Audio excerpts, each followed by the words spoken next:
Holy cow, that took a long time to. Sorry, that took a long time to say that it was recording. Yes, we are recording. We're back. This is Fight On Montana podcast. We are going to talk about the good, the bad, and the ugly. This last week's game. But first, let's get kind of a Grizz recap, guys. Before we get into any of that, make sure that you rate, review, and subscribe to the podcast, guys. That helps us tremendously. Getting out the algorithm and getting us out there to more people. So definitely go do that for us. You guys can find us at any podcast website. We are there. You can get us on Instagram. You can get us on Twitter. You can get us on Facebook as well. And also just both of us, Luke and I, on there as well. So definitely get a hold of us. So let's go into some soccer, man. There's some soccer games over the weekend. There we go. Come on, go Grizz. Let's go. It's thinking. All right. We had a road trip. We tied Air Force and we tied Wyoming. So the Air Force was 0-0. And the Wyoming game, if you want to watch something, it was 3-3. We came back. 3-3. Okay. Yeah, down 3-1 and came back, tied that up. So definitely a good games over the weekend. They do go to, or they play North Dakota in Missoula this Thursday. Hopefully they can do better than we did on the football field. I hope so. I'm crossing my fingers on that one. ESPN Plus, you can get it there, but definitely if you're in Missoula on Thursday at 4 p.m., definitely go support them and watch that game. And then they have a week off and they play Thursday in Missoula against Boise State to kind of end their non-conference going into the Big Sky. So definitely go support them. They need our help. They're 4-2 on the year, 4-2-2. And so 4-0 at home, 2 losses and 2 ties on the road. So definitely go support them. Volleyball. Come on, man. Tell you what, goodness, it's going slow. I should have these all out, but we're not that organized, right? Well, we were both a little busy today, and so we were running a little behind when we got here today. So, oh man, they're 3-3 overall. That was the Eliason Invitational in Missoula. They beat Utah Valley 3-1. And then they beat Southern Miss 3-0. And then they beat that in my wife's face. There you go. And then they lost to Boise State 0-3. Bummer. They play this Friday. Wait a minute. Oh, they play Friday and Saturday. That's interesting. Oh, I wonder if that's it might be another little tournament or something. It's both teams. They play North Dakota State. Well, they wouldn't play them twice.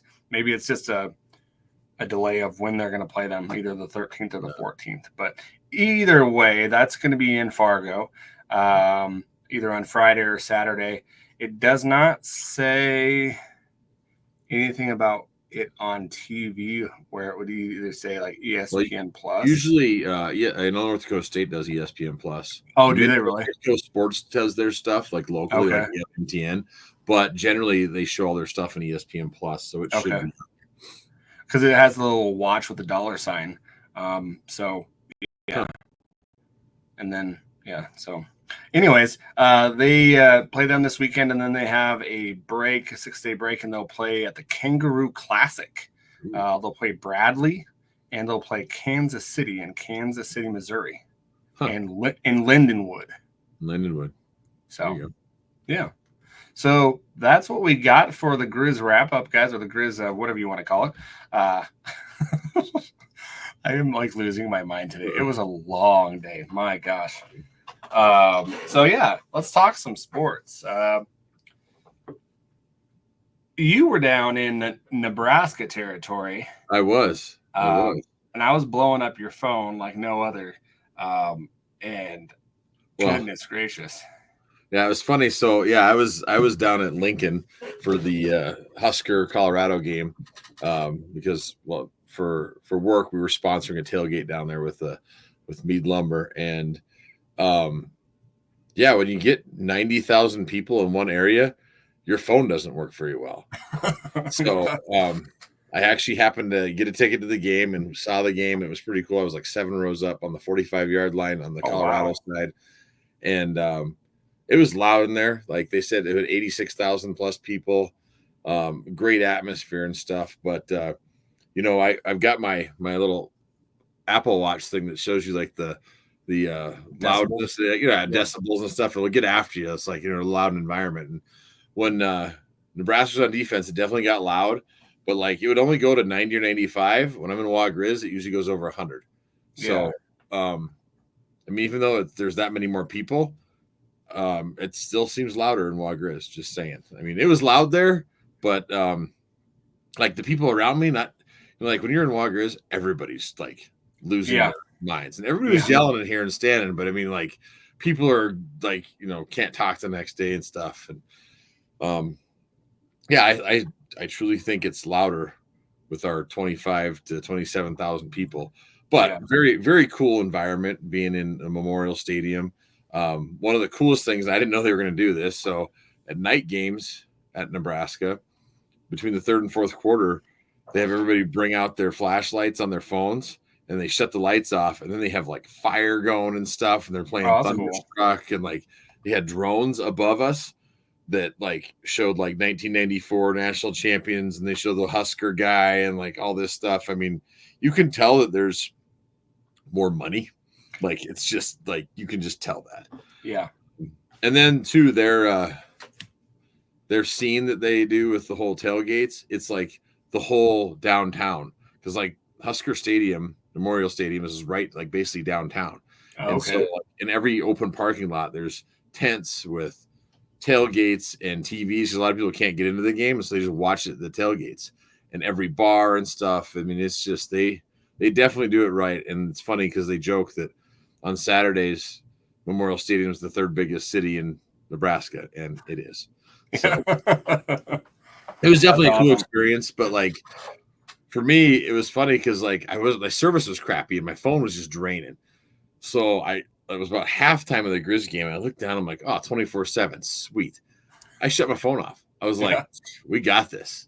Like, okay, it's 24/7. I feel great. I'm not going to worry. I got like 20% battery. So I just shut it down. And then I proceed to, leave the game after Nebraska tried pissing that away too and losing to Colorado. They ended up winning. And I'm finally like away from the stadium walking. I'm still like not getting stuff, but I start getting these strange texts like from you, other people. I'm like, wait a minute, you guys all sound kind of sad. What is going on here? I'm like, don't tell me because I want to see it. And then finally I looked at CBS Sports app and I was just like, what the F? What happened? And another buddy of mine, Brandon, goes, what are you doing tonight? You might need a bunch of whiskey for that second half. And I was just like, well, I'm driving to Sioux Falls, but I proceeded to listen to the game while I was driving. And my gosh, like just the tale of two halves for sure. Oh yeah, definitely. And, like we said earlier, had a little bit of this.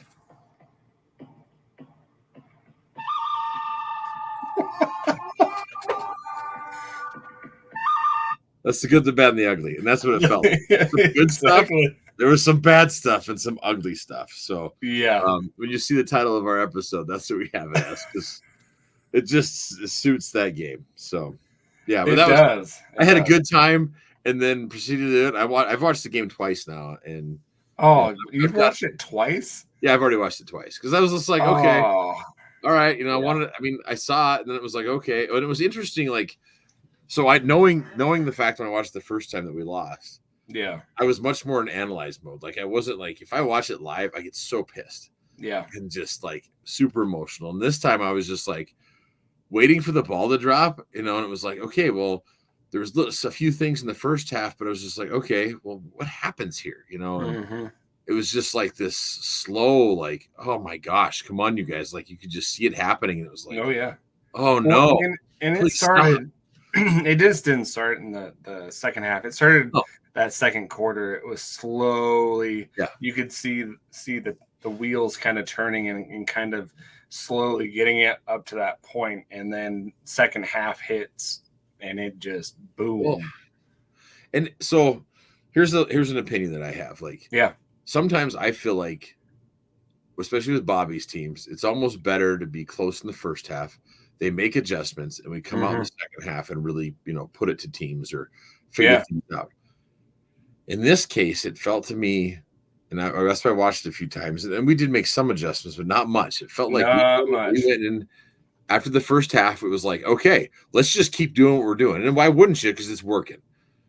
But North Dakota went in and went, hey, this isn't working. We need to make adjustments. They made adjustments and changed a lot of things, but we just kept trying to do the same stuff. Yeah, and it wasn't working.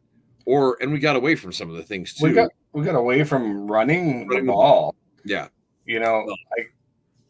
I don't get Eli.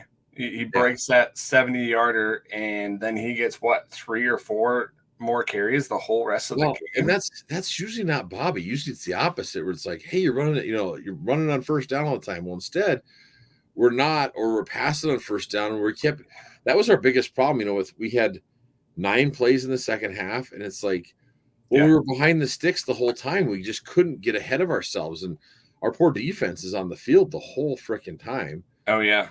And it seems like ever since Idaho did that to us a couple of years ago, where they just kept the ball, that's kind of like everybody tries to do that now to the Grizz. It's just keep it away from their offense and just grind it out. Yep. There's a good chance you can pull this thing off. And we had so many opportunities too in the second half where we could have, gotten off the field, and it's just like, God, if we just make a couple tackles. And that's the thing too. Like, so defensive wise, we missed a whole lot of tackles. Yeah. So and that isn't something that's just one game. That's now we missed a lot of tackles in the Missouri State game too. Yeah. And I loved how I was asked that at the post game, and he's like, "No, I think our tackling was okay." And I was like, "No, you have not seen that film." Yeah, my opinion on the tackling is 2 things here. They're tackling way too high a lot of times, or they're going for the shoelace stuff instead of putting the your pads right in the numbers and just driving and wrapping up. Yeah, there's a lot of high tackling going on too. I was just like, what is going on here? It's just, that's not what they coach. And it's just, it's frustrating. Yeah. I think the guys are better than that. So, and that's how they get away from them, like trying to high tackle and low tackle. It's like you could lose them, and that's how they get these extra yards because they're still grinding their feet. Yeah. And, I know we have a lot of people that may not have played on defense or are new to the defense, right? And the communication isn't there as well. And so I think that defense, they're still trying to trust each other. I feel like it feels like to me where they're not, and this is the language, like, do your 111th. Well, that trust is not there yet. And I hope we get to that point, and I think we can get to that point. Right. But it's just people trying to do too much. They're not doing. They're not communicating. They're not tackling. It's hard to watch it because that's not Grizz football. Well, I agree. It's like there's that over pursuit, or they're doing like you said, too much instead of just doing your job and what you're supposed to do. Yeah. Now there's times when they do it and they look really good. Yeah. In fact, towards the end there, when we stopped into 2 field goals, like all of a sudden it was like, oh crap, we could lose this. And so they started kind of slowing things down. We had those were good stops they made to hold them to field goals. Those could have easily been scores. It's just like, it was just too little too late. I almost felt like watching it twice, like, okay, if we could have had 5 more minutes, we maybe could have turned that around and going. All of a sudden the offense, Kaylee had that nice draw run and stuff. It's just like, it was just too little too late. So I'm going to jump into this too, since we're talking about, I just brought this. So I don't like that they're putting Fife in at all. Go ahead. Sorry. I feel like it throws the offense off. Like he had a good play in the first half with that read he made The defense wasn't set. He called a like a check with me play, and they ran that end around. And he could have scored, except he walked out of bounds. It's like, okay, that looks great and all, but I feel like you're screwing up with the rhythm of the offense when you're pulling them out. Like there's this rhythm with everything and how Ayat's moving and everything, and you just screw that up. And in the second half, like it was like they threw Fife in, and maybe it was because they're like, oh, he's getting sacked and stuff. But then, they rule him out the opposite way. He has to throw across his body. Just like, geez, I feel like if they had Ayat out there, I think he's a better passer. Maybe that could have worked better, and it could have kept going. Because then all of a sudden they bring him in after that, and that's when we start driving the ball finally. It's just, I feel like we just need to just stick with Ayat and go with it. That's my opinion. I really think that's going to help the cohesiveness of the offense and just bring more consistency. This changing back and forth it's hard. Now, that being said, they're going to still do it this week because it's Morehead State. We'll get to Morehead State, but I mean, we should blow them out, and so you're going to probably see everybody play, which is a good thing. The thing that worries me about games like this is like you kick their ass, but you learn anything. Exactly. Like, hopefully we can get our confidence back, but then we're going to go into another really tough game, which we'll get to all that stuff. But it's just, that's what games like this Morehead State kind of worry. I mean, I'm not saying like, it's just a given win, but we should. I mean, if we are who we say we are, we should destroy this team this weekend. But and you said the quarterback, and I want to comment on that. Yeah, go ahead. It was like Ayat was doing really well, right? You could tell he took game film from Missouri State and he watched it and then learned from it and kind of progressed really nice. I think the first half he was like 14 of 18 or something really, really well. But during that, when he was doing really well, they take him out, and I understand different circumstances, but when someone's on fire, and they do this in basketball too, and it pisses me off because I love basketball. So if someone has the hot hand, you don't take them out. Yeah, see, that was my feeling when they pulled him in the first half. I'm like, whoa, he's killing it. Stop. Exactly. Yeah. And so you throw that off. You throw the communication off. You throw with the line. The whole vibe of the offense, I think, it's going to get thrown off with that. And then that second half, and you can tell me if I'm wrong here because I'm trying to remember. Didn't they put Fife in there on throw him in on a third down, a really key point? I don't, and it might have just been a circumstance. It was a series, but it was late. It was just late in that series, wasn't it? Yeah. I just don't understand. I understand that what you want to do, and this is just me. This is just my opinion, guys. I think that Bobby and the coaching staff would rather have someone that would run and do the option and stuff like that, rather because kind of like what we did last year, right? Then have a passing offense. That's just me. But your best quarterback, even though he's a true redshirt freshman, he's going to have redshirt freshman mistakes. Yeah. I think of Giovanni McCoy, right? For Idaho, when he was young, he had mistakes. Yeah. But you take that with what he's going to give you. Yeah. Right? There's definitely mistakes. Like you said, he's going to make, but you take it. It's okay. That's part of it, and we're going to learn from it and go. But I don't know. I feel like your basketball example, I think, is great. Yeah. He has the hot hand, and then it feels like you throw it. It's almost like, oh, we have to do this. Well, no, you don't. It's and I guess the reason I'm going with this too is last year we had this with Vidlac and McDowell. Thank you. God, I'm thinking a long weekend and day, like you said. So McDowell and Vidlac, they're going back and forth. And then finally when they went with McDowell, even though I still think Vidlac was the better passer and stuff, McDowell had that it factor. We saw that in that one game where he gets up. And then it just we rolled. Then it was okay, yeah, he's the guy. Yeah. And I feel like Ayat's got that it factor. When he's doing those runs and he's got the confidence and all that, and it feels like he's controlling the offense. You just got to let him go. And it's he's making glaring mistakes. He's not. Like you said, he had the hot hand, and then you pull him and it can just throw a whole wrench into everything. And he's a tough dude. He took some hits. Yeah. And that one of the when he rolled out and went for that first down and got hit, and he really went for it. I was like, ooh.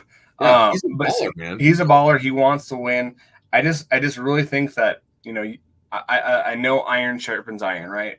Mm-hmm. But at the same time, like, you do this too many times, you play around too many times like this, and in this circumstance, when you're going away, you're going to get a loss, right? Yeah. You play this game, you're going to get a loss. Yeah. And I think the adage is that, you know, you have two quarterbacks, but you don't have any, right? Right. Yeah. Yeah. Basically. So we've got to, and I bet you it's tremendously hard for that offensive line. These guys are two different guys, right? Yeah. Yes, they can both do the same kind of things. Ayat is a different kind of player than Fife. Well, and they play differently. They do, and we're doing some of the RPO stuff. Well, each of them that makes their own decision and read on it. That's even hard on the backs because you're like, okay, I'm used to one giving it to me or making this. And you hopefully make the exact same read because that's what they're coached, but they're going to make different reads on it and stuff. So, and it's not like nothing against Fife. Like, I think Fife can be a fine quarterback. Mm-hmm. I think Ayat's got the edge, but I think you just got to go with him and roll with it. Yeah, I think so too. The only one that I was like, that I noticed a lot was like when Ayat had that intentional grounding, he had a guy wide open. Like, he just missed. Yeah. He stepped up and he missed it. And that's one thing I want to see more of him, is just stepping up in the pocket and just going for it. He did that a lot, but there just needs to be more of that. In the second half too, like I've seen a lot of people commenting on some of the Facebook pages and stuff like, oh, our O-line doesn't know how to block and all this. Well, what happened was in the second half too is they just started blitzing like crazy, and we didn't have enough people to cover it, and we were missing some of that stuff. And it wasn't necessarily like they were just missing blocks; they were bringing extra people, and it was just overwhelming us, you know. And they were getting Ayat so fast. Yeah, well, it wasn't like protection. Like, brought in, you know, we've got all these great blocking tight ends and done that. Instead, it was like we didn't. The next thing you know, you're behind the chains and you're just trying stuff to get back up, and it's not working, and then you're out. It's like, oh, we're punting again. Yeah. Well, and I think that the offensive line, it wasn't like where you push and just pure strength, right? It was just pure speed. Yeah. They were using their speed on the ends just to just demolish the ends. And so like that, or do you go like wide like we were last year? You right. Go a little bit wider. Splits, and then make them which helped us last year. So we haven't done that this year yet. So no, we haven't. Yeah. So it'll be interesting to see if we do some of that stuff. Yeah. So let's go kind of into some things and like defensive wise. What did you see? What went wrong? I know we mentioned the missed tackles, right? Yeah. The third down defense is just killing us. So the third down percentage. Yeah. And I have it right here on both halves. So yeah, third down percentage. They're 1 of 5 in the first half. They're 5 of 8 in the second. Yeah. So you've got 6 of 13. That's 50%, basically, almost 50%. And then what's really glaring is on first downs, they're getting big chunks. They're getting 5-6 yards, which it makes it easier for them to do whatever they wanted. The right side of the chains, you get 5-6 yards. Yeah, the playbook opens up for you. Yeah. So the biggest reason I saw them getting that, they were, they're running the ball a lot. We actually, I thought, did a good job on defense of taking care of that Belquist. Like, that was the guy that really worried me. And we did both halves. I feel like we did a fabulous job against him. Yep. Our problem on the defense, when we were on the defense, especially the line, and I hate saying this, but they were playing their pad level was way too high, and we were getting on roller skates, and we were getting pushed back. That UND offensive line in the second half was shoving, and it started off in a little bit late in the first half, started giving a good push. We were getting on roller skates, and they couldn't get reset. And then the problem with that is, and this is why Gubbs last year was such a staple in our defense, because he could stop and just hold it and pile that up and let our linebackers go. Yeah, you start getting on roller skates, next thing you know, your D line's back where your linebackers should be, and it just messes everything up. And then guys can't see the read and can't get their fits right. and they're making big chunk plays, and we're not stopping them. And then on top of that, if you're already high up because your pad level's high, and then you try to make a tackle, you're coming off of that. Instead of being low and getting to stop, you're grabbing around the shoulder pads, you're getting twisted, and they're moving down the field. Yeah. And that's what kept happening. It's like we need to get the basics, get the pad level low, take on those blocks, push, keep the line there, or get that push backwards, and that'll make the whole difference. That was the big thing that I noticed. You said pad level. So how do we do that though? Is it just coming off lower than it is? It's literally coming off lower than the other team. Okay. And like faster and lower and just setting your hips down low so you can control that offensive lineman. When they get underneath your pads, you get on the roller skates, you're just going backwards. And that was happening sometimes. And it's like that they're opening up holes, and it threw us off. And and it's frustrating when that happens as a defensive player. You're just like you're trying to reset and you can't, and then then you get in your own head sometimes, and it's just the effort was there. It just felt like there was some technique stuff that's like, oh my gosh, guys, it's okay, reset, but then we did, like, all of a sudden, like I said, we held them to field goals. All of a sudden it was like, we stepped it up and went, hey, like someone chewed their ass, like, oh my God, we're gonna lose this thing, let's step it up. They also started playing harder, and God, it was just too little too late. Like, even watching it towards the end of that fourth quarter, I knowing in my head that I'm like, we lost. I'm like, we can still pull this off. Like, I was like, we're holding them. Like, hey, we're starting to do some of the right things, but just, it's too little too late. And the QB scramble, like, I know in our podcast when we previewed North Dakota, I know we said, watch out for this guy. This guy can run. Yeah. I know we said that. And Bobby, to say that we didn't expect this guy to run, what he said that? Where I missed he did in the post game. We didn't expect him to run. I didn't watch the post game, so yeah. He said we didn't expect him to run. We didn't have our quarterback run defense on, or we would have, we would like to do some things for that. And I'm like, you saw him probably in the Iowa State game. Yeah. I am not a coach, and I didn't have the full Iowa State film. We were watching like cut-ups that we found, and like little things we found on the internet. Exactly. So I don't understand that. Yeah. Like, well, and even like the announcers talked about how playing that kid was a tough kid. He was a very tough town, like a town of 15 people. Yeah. And they watched some of his high school film. That's all he did was run the ball. He played kind of like smaller, reminds me of like that 9-man football where the quarterback just does everything and runs it. And you'd think that we'd have a spy on him, or as soon as you do that, make adjustments. That's my biggest problem, is I feel like we didn't make any damn adjustments. Yep. That's where again I feel like we're almost so confident. It was like, oh, we got this. Yeah. And UND adjusted and we didn't, Well, and it kind of, unfortunately, it kind of reminded me of national championship against Villanova. You mentioned that, yeah. Where it just didn't. We came out doing the same thing, and I'm like, oh no, this is. Yeah. I've been here before. Yeah. And so there's a turning point in the game too in the second half that I thought was unique. On the second half, the second time I watched it again, I was just like, okay, I want to see if I notice this again. Okay. And what it was is that, in the first half, their guy kept kicking it out of bounds. And we get it at the 35, right? Xavier, you're talking about Xavier catching. Yeah, when Xavier didn't let it go.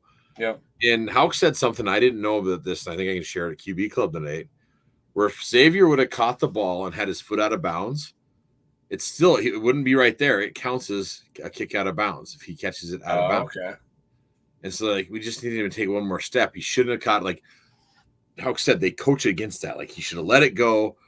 It was more that I think, like he said, he was excited and thought, I can make a difference. Yeah. Again, instead of doing your job, I can make a difference. And so he tried too hard. If we get that ball in the 35, like in that second half, we were constantly on the wrong side of the field. Right. Yep. Not getting, and then we're trying to punt it. Morrison's doing everything he can to get. Well, the field position had flipped. The whole game had flipped, and so North Dakota has all these short fields instead of us having, like in the first half, all these short fields. Yep. I think at that point, if he would let it go out of bounds, we're on the 35. Who knows what happens from there? Maybe we go down and score just one more field goal, or one more touchdown. That'd have been it. And sometimes one play like that can just, and it shifted it for the rest of the game. We were stuck down here until the very end when Ayat made that, quarterback draw play and got way up there. And then all of a sudden we try to get Morrison to kick a 55er. And I mean, who knows what happens if he nails that? I really think if he nailed that, man, I think that we could have stepped it up and pulled that thing off. And after the Xavier, not his fault. It's like, dude, we should never put him in that position.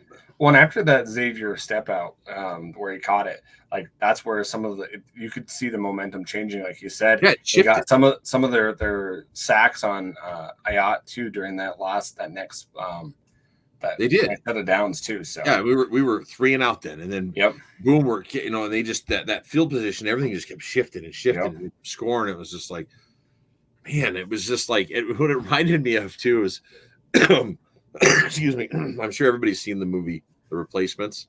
Yeah. And they have that scene where they're talking about like, what are you afraid of?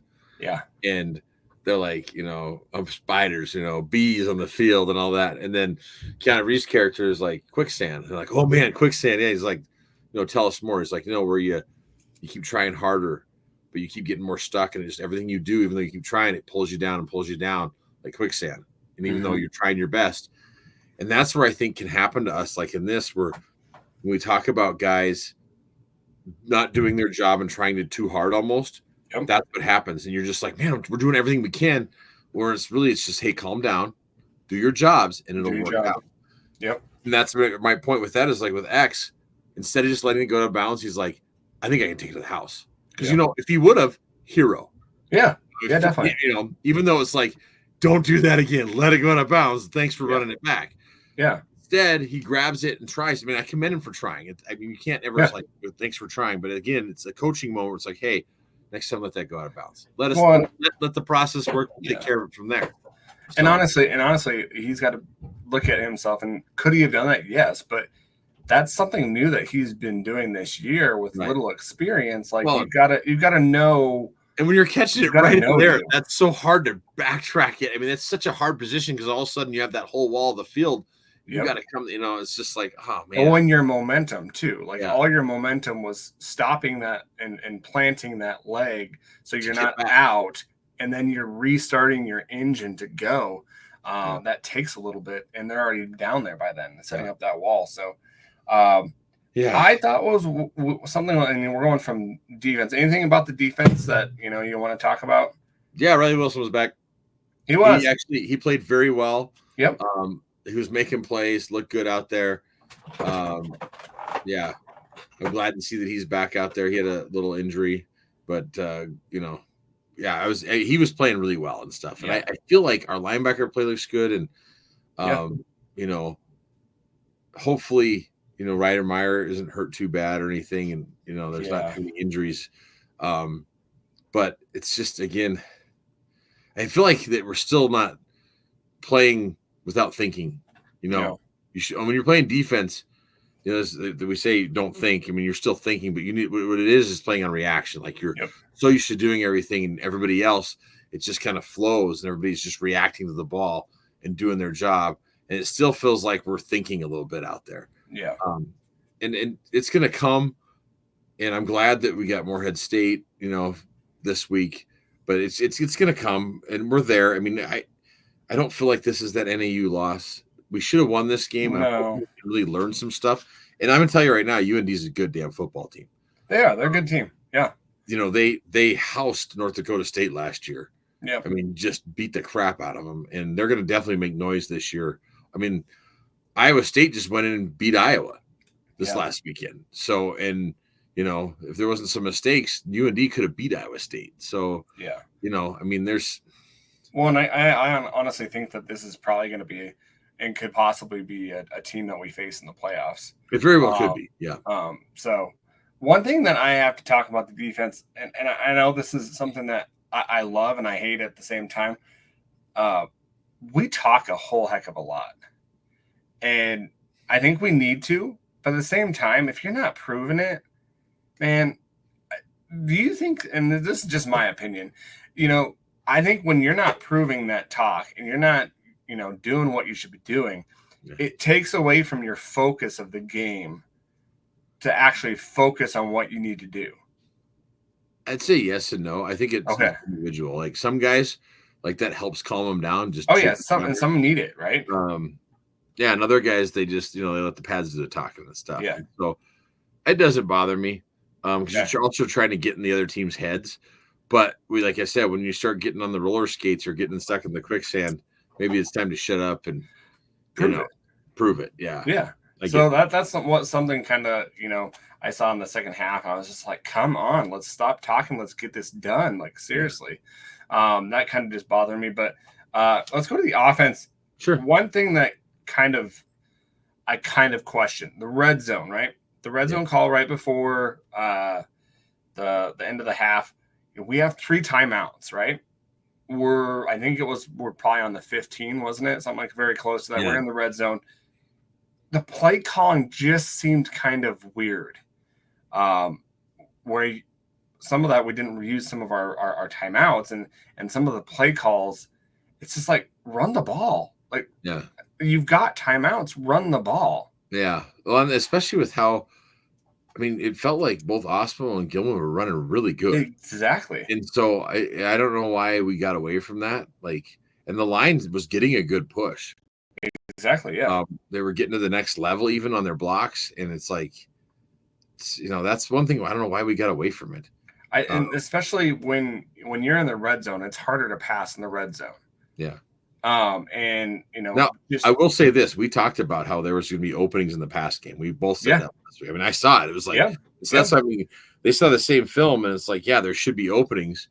But then when they started running those blitzes, it just shut all that. We couldn't get the ball off fast enough because the routes couldn't develop fast enough. So it's like, okay, screw it, go back to the run game because again, we run a draw and freaking down the field. Especially with the talent we have at running back.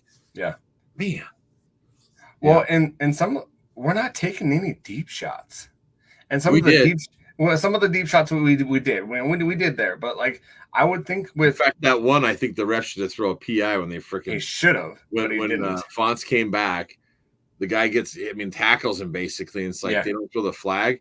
Now the thing with that is Ayat should have stepped into that more. That should have been a touchdown. He had the guy beat and had to come back. That was frustrating. Yeah. Well, and some of those. I thought that with the wide receivers that we had would do a little bit more of that, and then on some of the ones that Ayat had, just to me he's lofting that ball up there a little bit too much. Where if he's not lofting it as much, it would get there a little bit sooner. Yeah, I agree. I think he just needs to step up. Like that one, you can see like he's throwing off his back foot, and instead of because you got the ends coming up around him, step up to that line and just launch it. Yeah, and the thing is we're seeing him develop, like you said this earlier. From the Missouri State game to this game, we saw improvement. Exactly. I think we just continue to see that, and he's taking the coaching and he's doing the stuff, and so that's another reason I'm like, just keep playing him. I feel like we're so close to seeing him just break out, like even more, and so it's just like let's just do it rather than getting cutesy and pulling him and all right, Fife, you gonna I'd rather see you do kind of like we did in Missouri State, give him the whole first half, then have the other guy. Exactly. That's what I would have liked to see too, because at least you get some type of a momentum and some type of a wave going for your quarterback. Like instead of pull you for a series, then go you back. It just it doesn't give it a rhythm, it feels like. Yep. I think we're both kind of on the same time of what we should do for quarterback. And I had down here this special team second half, Harris. I had that written down as you had as well. So,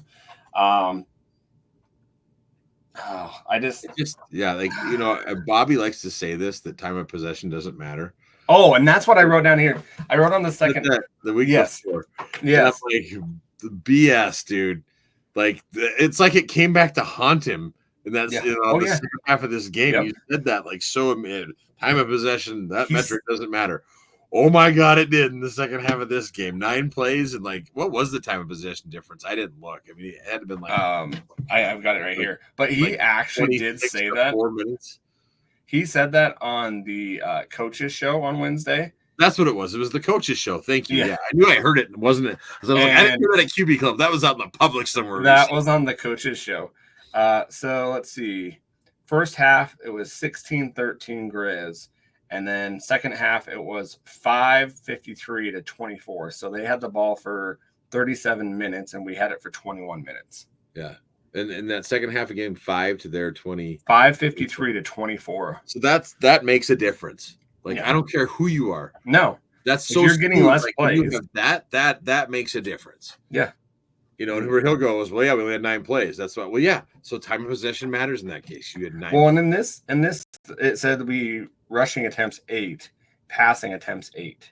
So I think that's before we hit the last like little series. We had 9 plays going into that because it was like three and outs is basically what we had. Yeah, 9 offensive plays before that last kind of series where we kind of drove it down there and kicked it and didn't make it. So we had 1 first down in that whole second half.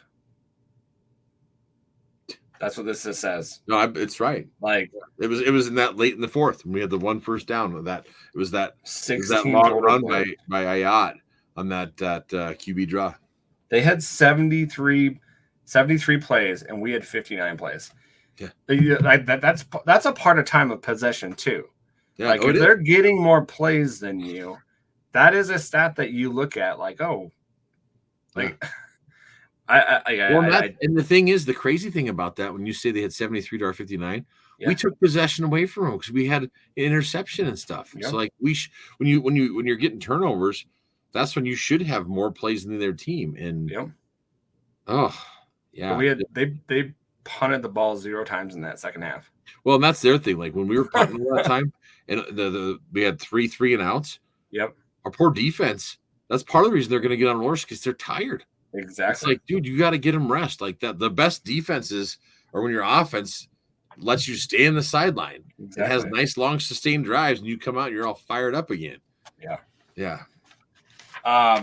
So, yeah, the Meyer injury, I think that could affect us. I think it could affect us. You think he's good? I look like a knee to me, but anyways, yeah. But hopefully he can get back and going. But do you have any last thoughts? Because this is it's really sad because I don't think we're at a point where people should be freaking out. No, not at all. Now, if this was NAU, I was freaking out last year at NAU because there's a whole lot more things at NAU that. Everyone was, and it was warranted last year. We should have been freaking out. We had people quitting and stuff. No one quit. No one quit on this at all. No one quit. It was just a lot of bad stuff. Like we said, that's why I was like the good, the bad, and the ugly. It was like there was bad stuff and there was some just ugly ass. It was like, geez. And then there was times when it was like, man, I didn't feel like the refs were helping us out too much either. No. Like, what is going on? There was some. It felt like so I watched the game at the Husker game. The second half was weird too. They could have lost that. And all of a sudden there was just penalties after penalty, and it was like it just felt totally weird. Like the Huskers dominated the first half, the second half, like it was just this weird other game.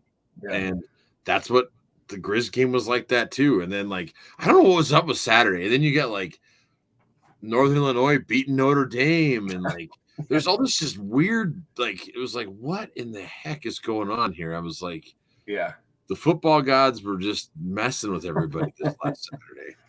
Well, it's kind of like that adage, I saw, I don't know what it is, but it's like a person drilling a hole in the sand and then, we got enough. We want to try to put it back, the plug back in, and you can't get the plug back in the thing. And it just overfills you. Yeah. It was so maddening watching that because you just do something, right? And it did not happen. And that's a part of us, but it's also North Dakota. Good job for them not quitting. Yeah. Going down 24-7 in the first half, you didn't see quitting them either. No. So. I mean, they didn't quit and they kept on it, and it's unfortunate we didn't. And the coaches. It felt like we got out-coached in that second half for sure. We definitely got out-coached. We did. And so I think it's, luckily, I guess if we're lucky, they're now number 10. We're number 8 in the nation. Yeah. UND ran up to 10. They're a good football team. Is there such thing as a good loss? No, I don't think so. But I'd rather lose to them than NAU last year, and look what we did. So hopefully we can learn from this one and, start going on a streak like we did last year. It was like after that NAU game, we were like, I don't know what's going to happen. We're in trouble. And then we just started, righting the ship and doing the thing. And so I'm hoping that's the case now. And then where the hell was I going with this? Blank myself here. NAU, we're going. Yeah, I was like, yeah. So the fact that, we're going with UND, and they're good. It's like we could have more play. It was a good test, I guess, is where I'm going. Yeah, it's like if we showed what we could do, like because I thought, definitely. But this is where I was going with this. Both of us, and you were really nervous about this game. I was. Man, the UND game, that's the one that makes me nervous. I was like, I think we'll be fine. And then when I saw that score 24-7, I was like, yes, I was right. Blow these guys out of the water. And then we don't. I'm just like, Jesus.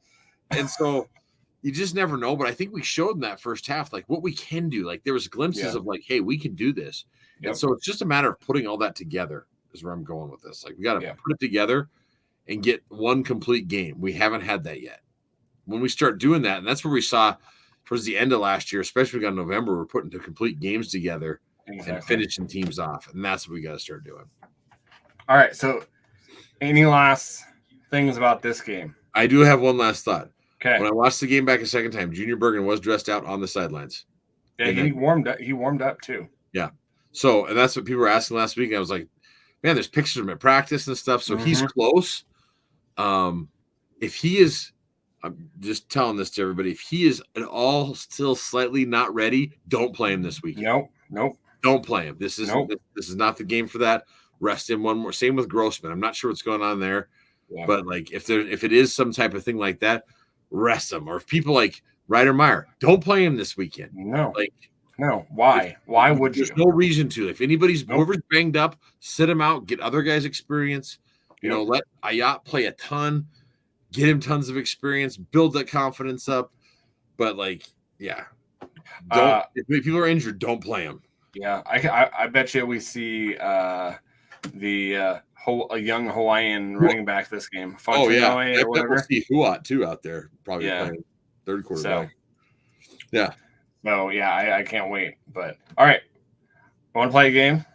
Yeah, sounds good. Oh, I got one more thing. Sorry. Yes, sorry. I found out the bubble's up. If you're in Missoula, the bubble's up. Exactly. I saw it too. It takes 4 hours to inflate the thing, I guess. That is crazy. And it amazes me that fast, but it's up on the outside. You can't go on the inside yet because I guess they're hanging lights. And you gotta there's a bunch of work to still do. Like once they get the bubble up, like the lights and all that's apparently. Yeah. But I was like, oh, that's cool. Bubble's up. So that's awesome. That's which tells me like, hey, if we can right the ship and just do the right things, that would help us a lot. Come later in the season. So first things first, though, we need to be 1-0 this week. Exactly. All right. Let's game we're gonna play. It's called Worried, Not Worried, Panicking. Okay, worried. I almost said worried, not worried. Shit, but not worried, and then panicking. Yes. Okay. I like it. So I've got a couple things I've written down. I want you to tell me: are you worried about that? Not worried, or are you panicking? Okay. The O-line pass blocking. Not worried. Okay. I would say I'm kind of questioning.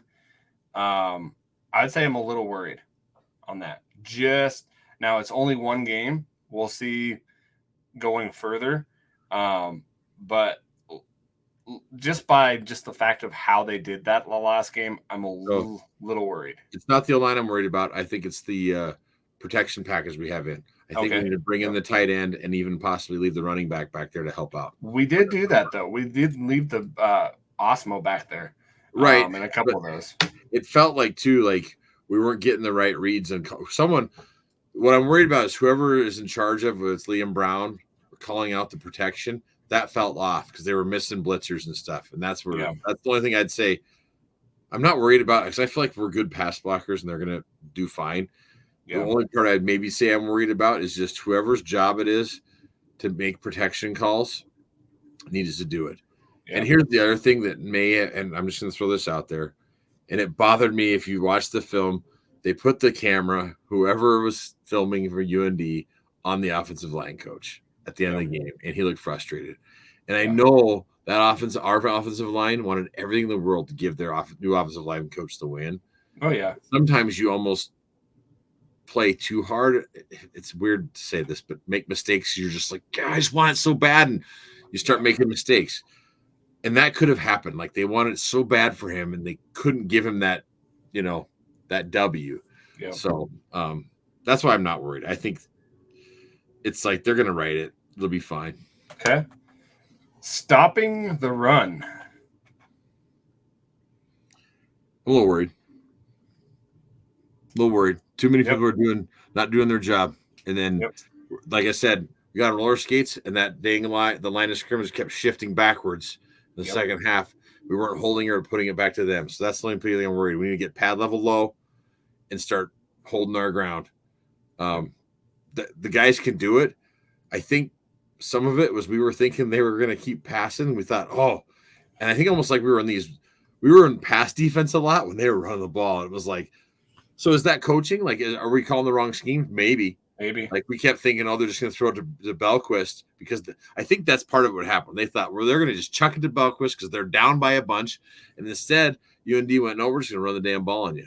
Well, and that's what I thought. That's what I told my wife. It was going into the halftime. It's 24/7. I'm like, oh man, like this is not going to be a good second. All right, this is going to be a great second half for us because they're going to throw the ball. We're going to just pin our ears back and just go after the quarterback. And I think that's the defenses we were running.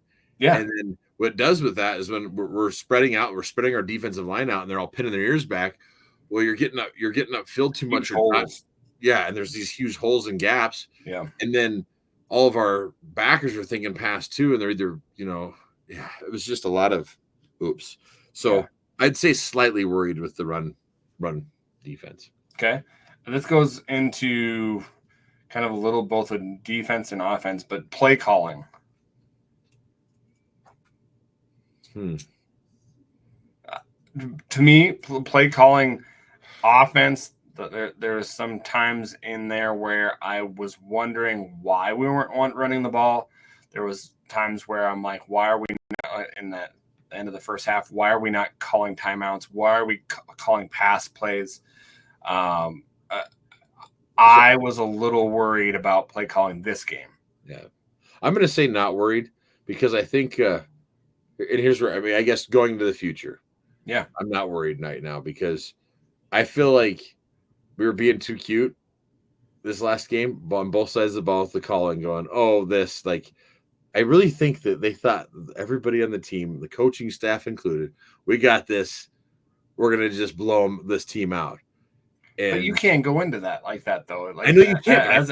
Even if they're not going to say it, I think that can happen. Like you're just like, oh man, like it was almost we were up too much in the first half. Like I think they thought, man, this is gonna be a tight game, and it was all of a sudden we were 24-7. Yeah. Watch this. We're just gonna keep doing. We're gonna do what we want here. And boy, North Dakota changed, and so I'm not worried. I'm really thinking this. I really do think this is a big learning experience for both the coaching staff and our players. And I don't think this next week's game is the right one to say, oh yeah, people will be like, oh, we're back because we should just dominate this team next week.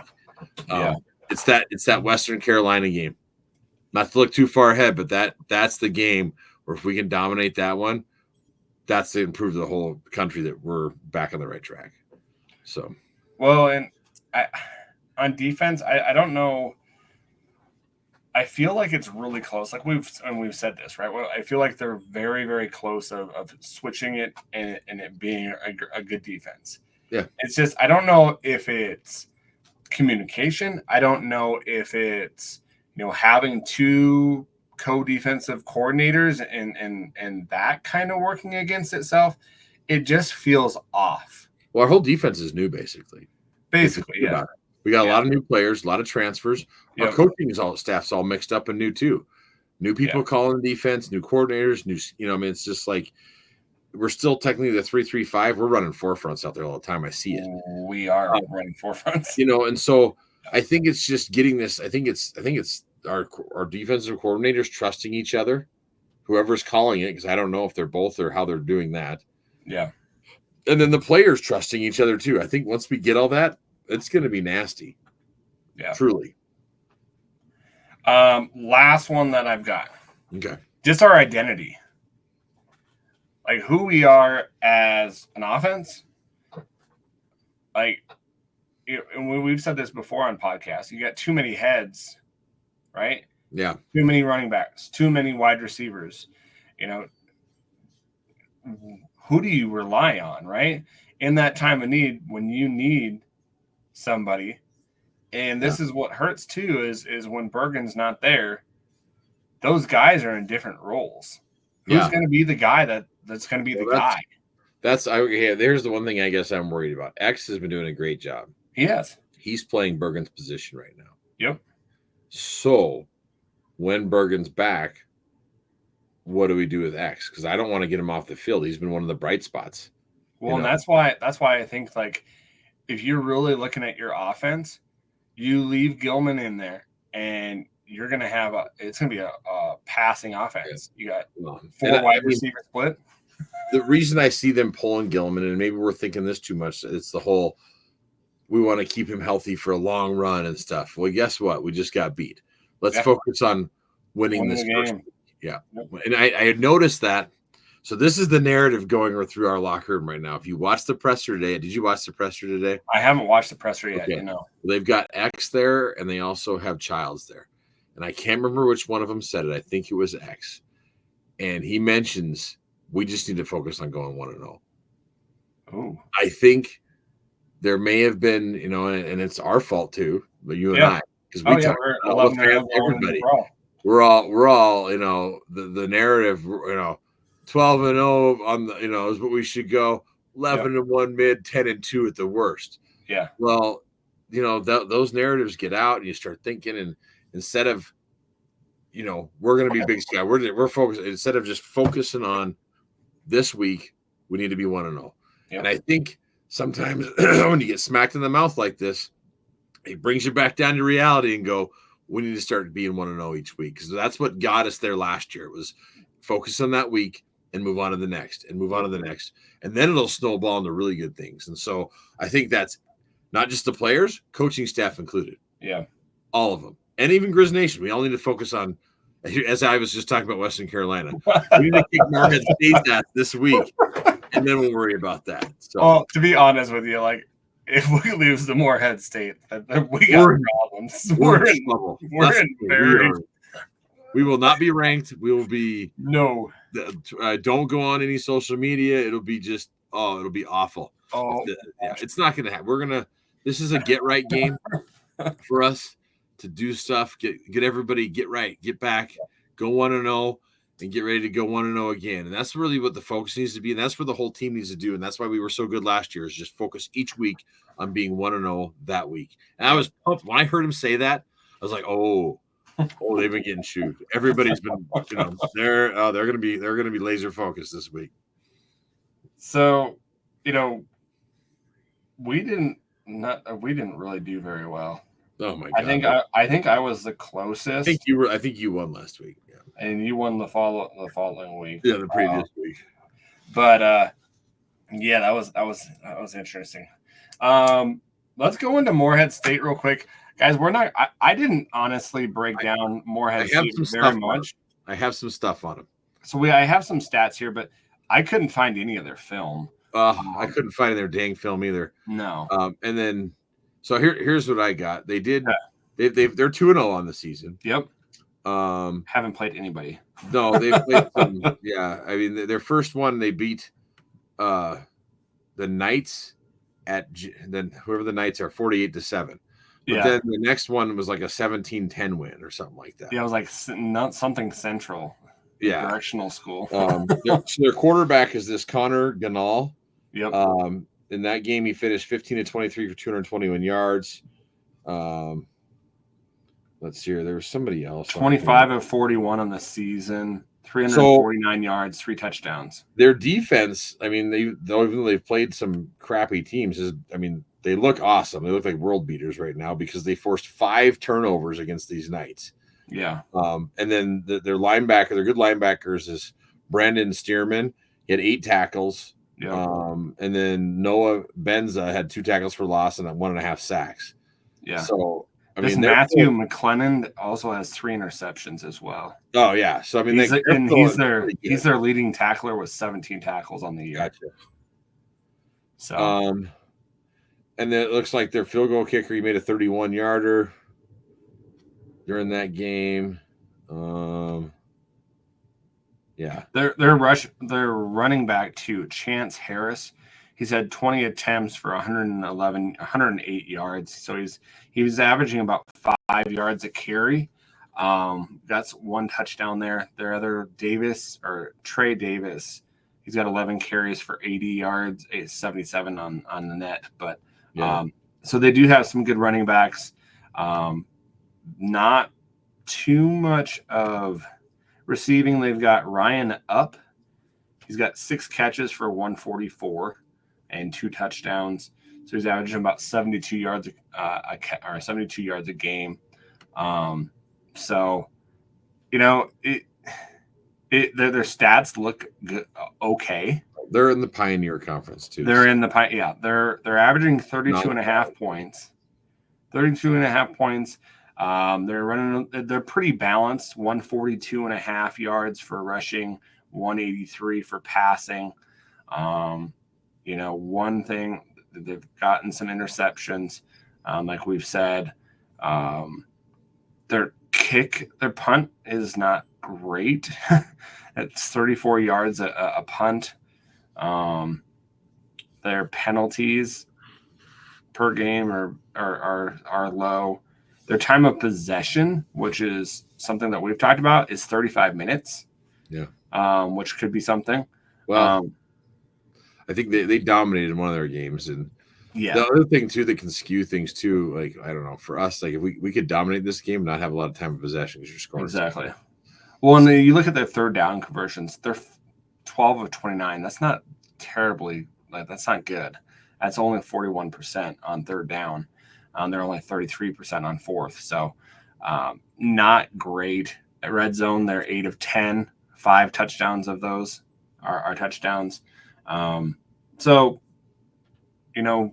if you expected a close one on this one, I would be like, what? Yeah, we should dominate. So I'm looking at the Versus app right now, just as far as rankings. Yeah. So this is overall, like all FCS, FBS. Like it's all, and D2, D3, they rank everybody. Okay. In the overall ranking.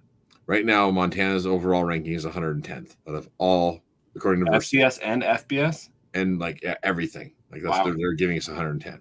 Okay. Morehead State's is 429. Whew. Yeah. We've got all A's across the board. They have all D's. They're giving us a 99% chance to win. They have a 1% chance to win. Where last weekend it was 50-50. That is winning by 1 point. Okay. And I think it was just because of our, last year and other things. Yeah. So do you want me to tell you what their score is on Versus? Should we do our scores first? Oh, yeah. I mean, I can see theirs. I already did it. So okay. Well, what's the Versus score? The Versus score is 51-0. Oh. Yeah. Wow. And we've seen how close it's been put in our last 2 games. And now it has us beating them 51-0. Huh. My score was 48-0 before I wrote this. Okay, so what's your score now? 48-0. 48-0. Okay. Yeah. Mine is 45-3. I think they get a field goal. Gotcha. Yeah. 51-0. Wow. 45-3 is what you said. 45-3. Yep. Yeah. I think our defense, to right themselves, can't let them have any points at all. Yeah. So. Interesting. Yeah. Again, like the film thing. So I don't think I'll get in trouble for this. Usually Bobby shows us film at QB Club. There was no film on Morehead State. And he was like, I could show you guys, but it's terrible. Like not like their play. It's the film itself. He said he was mentioning that like they tried to watch it and it's like whoever films it was following the football. instead of on like the players. He goes, it's just bad. So he goes, we have film on them. He goes, I just usually shows us that stuff. He goes, it wasn't going to translate very well to show you guys stuff. So, yeah. Well, I searched all over the place and I couldn't find anything. So yeah, I looked too, and all I could find was some articles, and that was it. Yeah. So, that's part of the Pioneer League. They don't have the funding and stuff, and they don't have the European Plus, and so it's just harder to get that stuff. And that's part of the reason some of the teams they're playing. Yeah. It's frustrating we can't have film because I like to be able to give the people listening a little more breakdown. So exactly. And we usually do that, but yeah, I mean, like I couldn't tell you what defense they're playing. At least we got some of their offensive players, but really we should dominate this game. Like if we say we are, we should just take care of business. It should be a fun game on Saturday. Yeah. So you want to go into some fan questions, man? Yeah. Oh, I got one more thing from QB Club. They hit 700 members.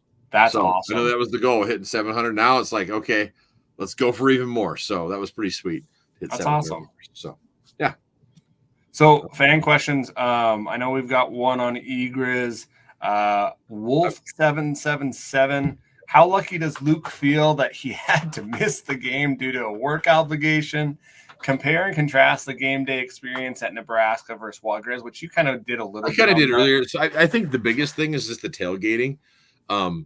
It's everywhere there, but it's like, again, it's 25,000 versus 90,000 people. And it's so much more of, I'd say their tailgating scene being right downtown. It would basically be like if Washington Grizzly Stadium was that where the courthouse is in Missoula.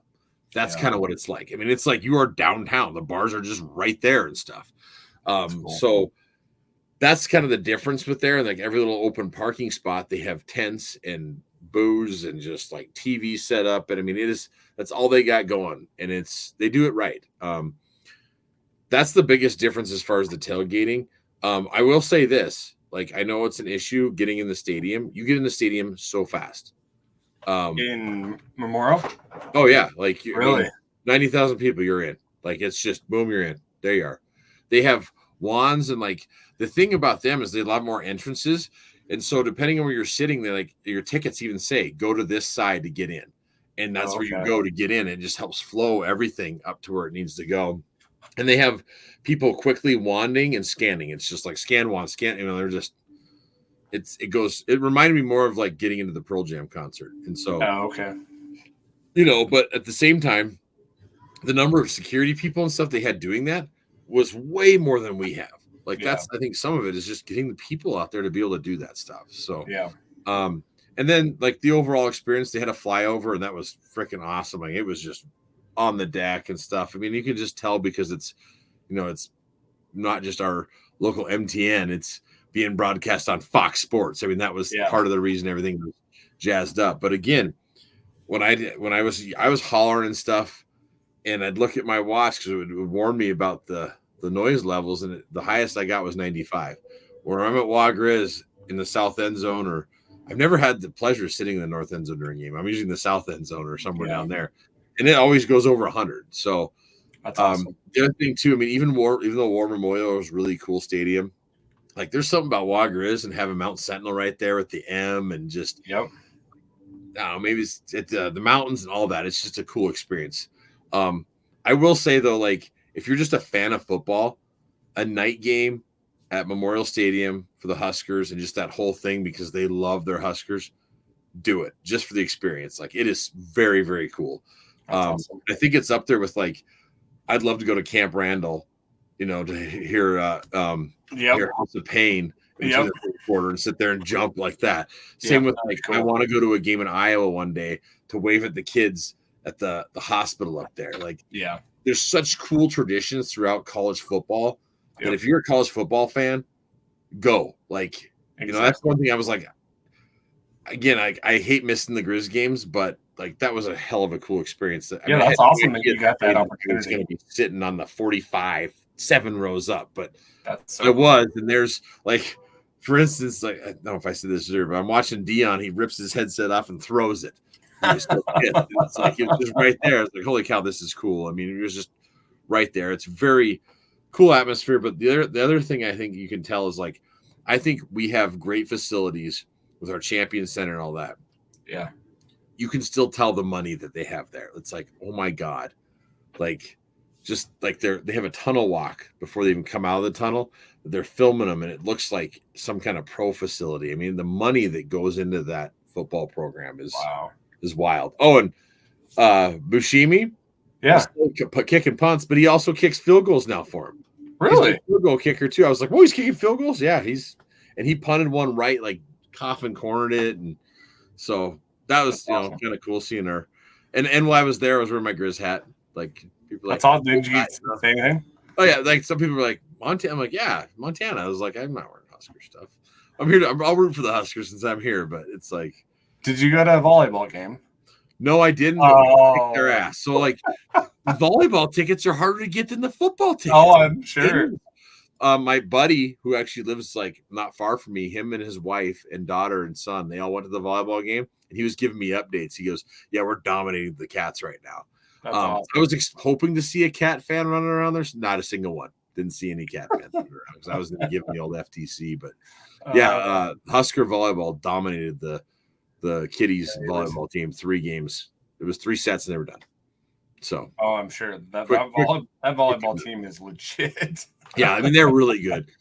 So yeah, I was hoping to catch that, but just I went and looked and it was like, yeah, $100 for a ticket, and I was like, yeah. Oh, really? Yeah, it's hard. Wow. It's hard to get into that, and there wasn't many. So in fact, they're saying they might move it to the Pinnacle, which is the bigger arena, because they're just so. I mean, like last year they did that one volleyball. Yeah, they did one in the football stadium. Yeah, they had 93,000 people. That's crazy for a volleyball game.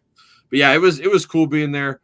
Again, I had my phone on and saw 24/7. Was like, oh, we got this. I don't have to. I'll shut it off.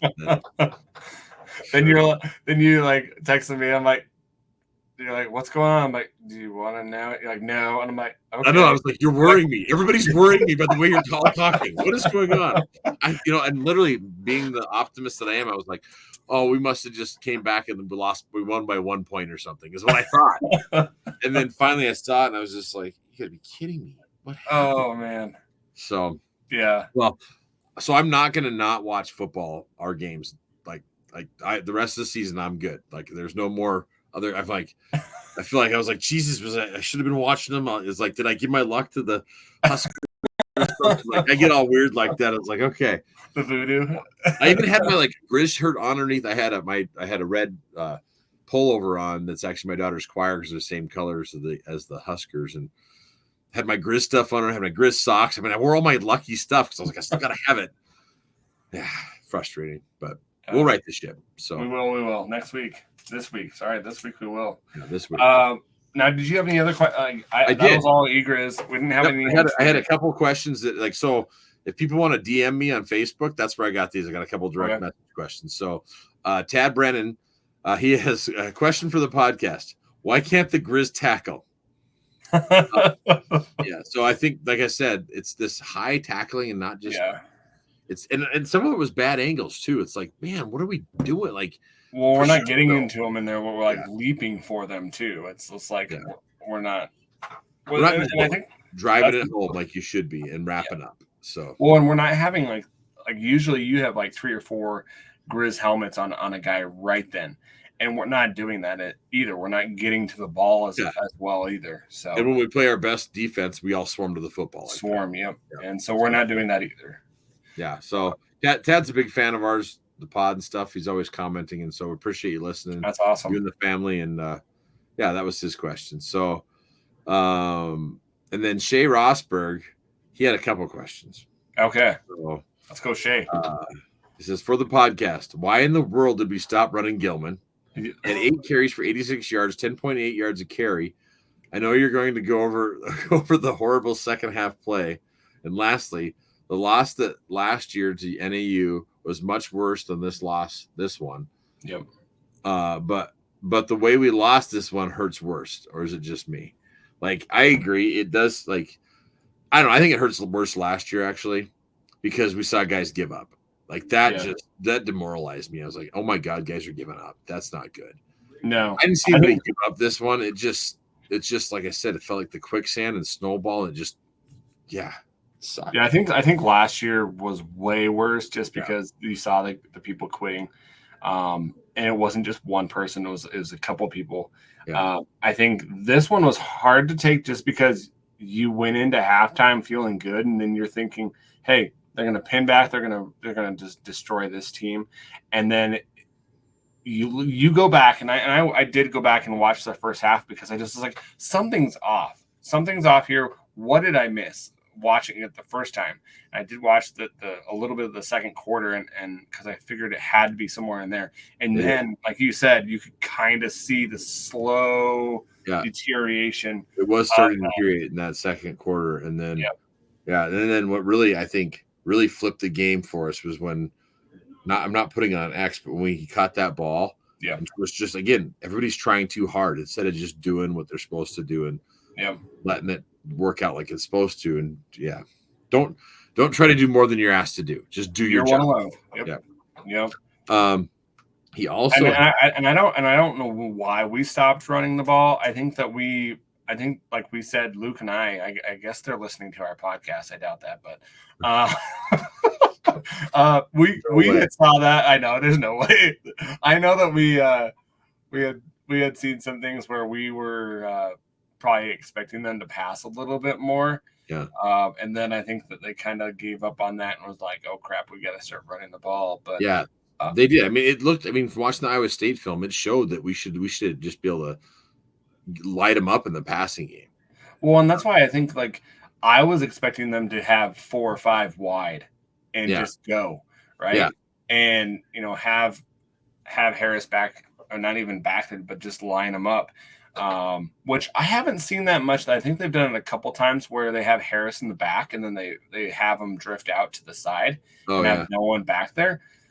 I just think that could be another option because I think that would fit Ayat, right? Yeah. He likes to do that. He likes to be that gunslinger kind of running all over the place. I think that would fit him. Well, one thing I did notice, and it was a positive thing, is that we were thrown to the tight ends a little bit. We were, That encourages me once we get Grossman back too. Yeah. Because he's not more like Schaefer and Baker. No. Barker, where they're Barker, where they're much more the bigger blocking. They can catch too, but they're kind of they're horses out there to help with the line. Where Grossman's much more that Travis Kelce. He can block, but he's also catching the ball. So I think he had one other question. It was let's hear. He said, "I've never truly been so high at halftime, and then,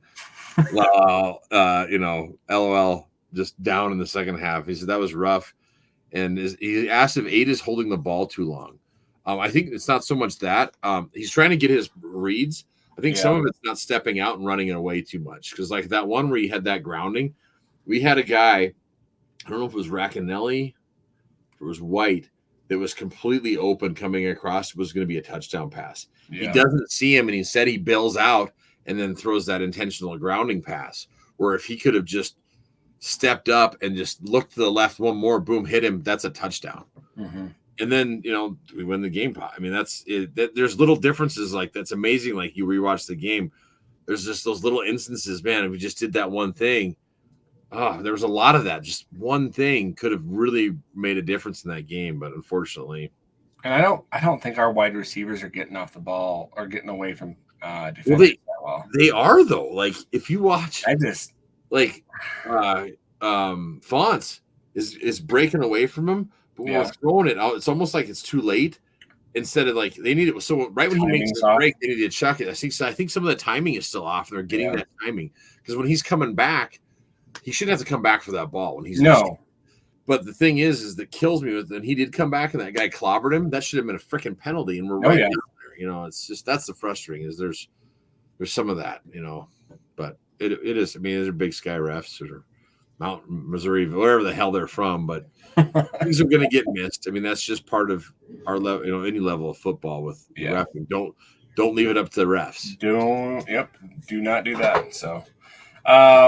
I think going into this next week, guys, I think it's going to be all drastically different. I just hope that we play some of the younger guys and get some of our quarterback situation figured out. You've got to get it figured out this week. Yeah. Like, honestly, You cannot have the double QB system going into that Western Carolina game. No, and so that's why I think with this week, because it should be a dominant game. But what you need to do is just go, okay, if we're going to go with a yacht and we're going to play him.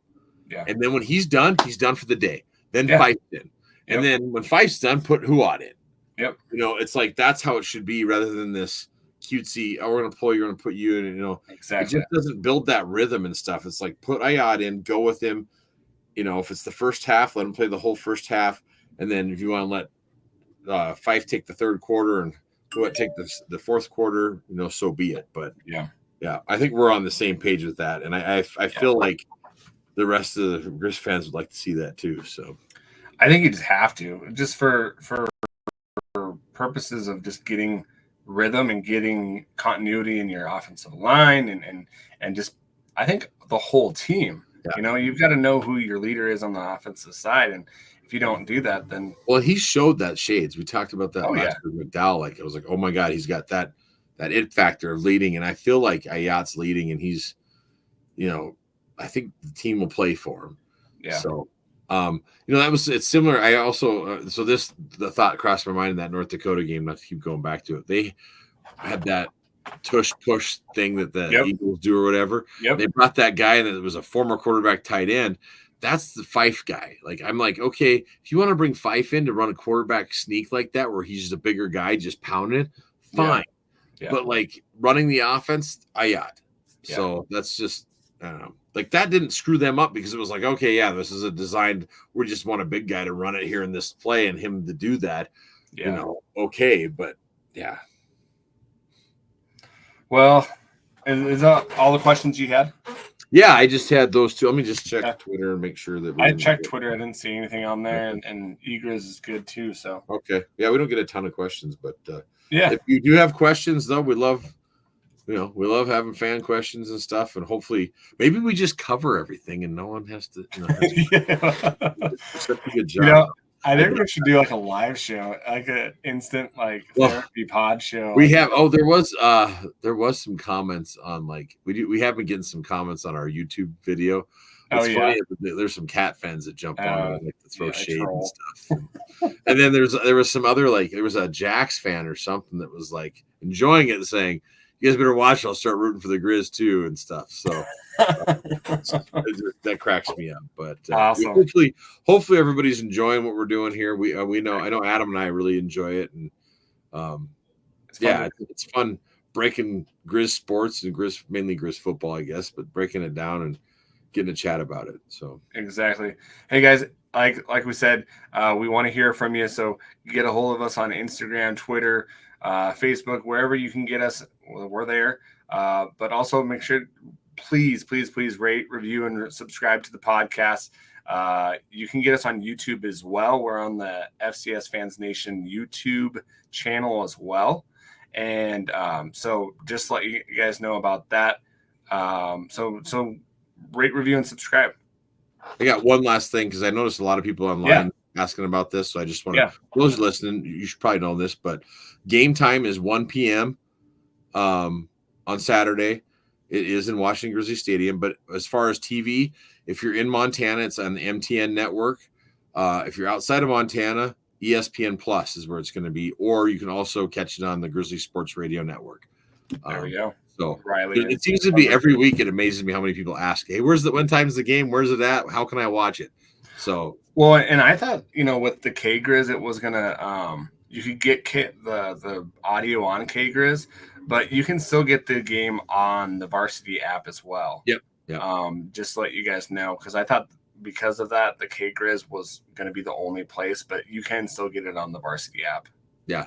And then the only other thing I saw too, and this isn't this game, but just to kind of get people ready for it, they're going to try to do a maroon and white, zebra stripe for the. I saw that for the Western Carolina. Yeah. The stripe game. Yeah. And Monty's going to the Hall of Fame too. So we'll talk more about that as it's coming up. That'd be cool. And then the other plug that I want to throw out is I had someone from the university reach out. And some of the away games coming up, there are going to be tailgates and stuff at these games. And we'll be sure to talk to everybody about that and let you all know ahead of time. But awesome. We try to update you on all that kind of stuff too. But it's important stuff. amazing people asking what time is the game and how can I watch it. Just always remember ESPN Plus. If you're outside of Montana, if you're inside, it's MTN Network. So and if you guys don't have ESPN Plus, definitely it is a benefit if you are a football watcher. If you are anything like that, it definitely pays off. A lot of football on there, so much. And then too, like even if you're MTN, if you can watch it MTN locally, you can then rewatch it on ESPN Plus. Like, I mean, even the lot. If you want to watch the loss a couple of times, like I did, you can, or rewatch them the wins and stuff. Like it's fun to see all that stuff on demand. Or you want to watch one of our opponents in the upcoming, especially once we get into conference play. I love being able to watch those other games and stuff and see what's going on. Well, like Western Carolina, like that's one of the things that I love because it's SoCon. We're going to be able to go watch that NC State game when he played our old coach Dorn and stuff and see that game. So, that'll be cool. Yeah, exactly. Well, guys, make sure that you guys get a hold of us if you guys want to. But until next week, go Grizz. Go Grizz.